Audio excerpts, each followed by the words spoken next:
పరలోక మహిమను నీ కొరకే విడిచెను, తన ప్రాణము పెట్టి నిన్ను బ్రతికించెను.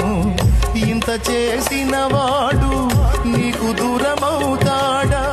సందేహమును వీడి సిలువ దర్శనము పొంది బ్రతికితే క్రీస్తు కొరకే, చావైతే లాభమనుకో.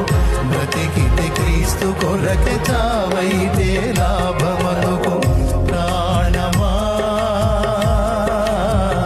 నాలో తొందర పడకుమా, ప్రాణమా నాలో తొందర పడకుమా. ఎందుకింక కన్నీరు, ఎందుకా వేదన, ఎందుకింక కన్నీరు, ఎందుకా వేదన. నీ దుఃఖ దినములన్నీ సమాప్తమైనవని తెలుసుకునే సమా యేసయ్య